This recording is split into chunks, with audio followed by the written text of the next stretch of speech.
Une architecture de rêve, des longs gigantesques nids d'oiseaux. Une merveille en acier, aluminium et titane. Le triomphe d'une vision futuriste. C'est ce qui se fait le mieux dans le monde. Parce que la couverture de la toiture est en membrane Serge Ferrari Flexi Light.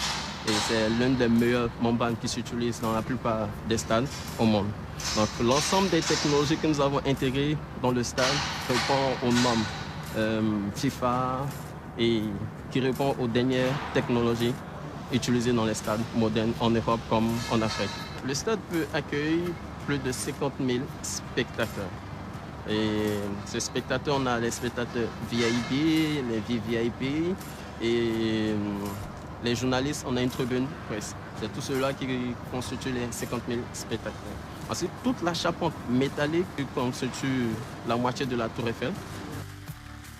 Près des nuages, à plus de 45 mètres de hauteur, 200 mètres de long et une surface couverte de plus de 50 000 mètres carrés.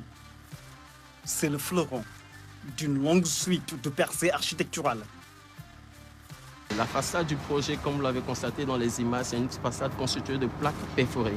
Ces plaques perforées permettent une bonne ventilation de l'air naturel à l'intérieur des circulations spectateurs, parce que tout le stade n'est pas entièrement climatisé. On a des locaux qui sont non climatisés, donc il fallait assurer cette ventilation naturelle, raison pour laquelle nous avons opté pour des plaques perforées, histoire de réduire le plus la consommation en énergie. Sur la constitution de la toiture, on a une partie qui est opaque et une partie qui est en plaque transparente, translucide, que je vais dire des polycarbonates. C'est du polycarbonate qui permet de laisser les rayons du soleil entrer dans le stade, entrer au niveau de la pelouse pour aider à la maturation, à la croissance de cette pelouse.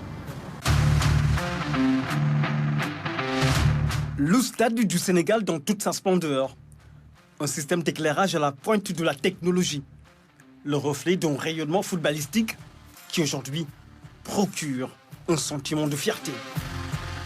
On a installé à peu près 297 projecteurs, donc d'une puissance unitaire de 1500 watts, pour atteindre carrément le flux lumineux recommandé par la FIFA, c'est-à-dire en termes d'éclairage horizontal 2500 lux et d'éclairage vertical 1500 lux. Chaque projecteur pèse à peu près 200 kg, rien que l'éclairage, les projecteurs utilisés pour la pelouse. Bon, en plus de ces projecteurs-là, on a prévu des projecteurs pour éclairer les tribunes. Donc là, on en a installé à peu près une quarantaine d'une puissance unitaire de 500 watts. Position stratégique du stade au niveau de l'autoroute à péage. Il est possible, au cas où une autorité arrivée devait emprunter cette autoroute, de mettre les couleurs de son pays pour lui souhaiter en quelque sorte un message de bienvenue. On mettrait les couleurs par exemple de la France, voilà, bleu, blanc, rouge, à côté du vert, jaune, rouge, nos couleurs nationales. C'est l'une des grandes attractions du stade, combinée aux écrans géants et autres panneaux lumineux. Au niveau de l'aire de jeu, il y a un bandeau LED et aussi les écrans géants. Tout ça, c'est des modules d'écran LED. Et le tout fait à peu près 1048 écrans LED. Ces écrans géants, chaque écran fait 80 mètres carrés. On peut mettre de la vidéo, on peut mettre du broadcast, on peut faire tout ce que l'on veut avec ces écrans géants. Le stade du Sénégal brille de mille feux, avec une vue exceptionnelle sur le premier arrondissement de la nouvelle ville de Diamniadio. C'est la plus belle réussite de l'histoire de l'ingénierie au Sénégal.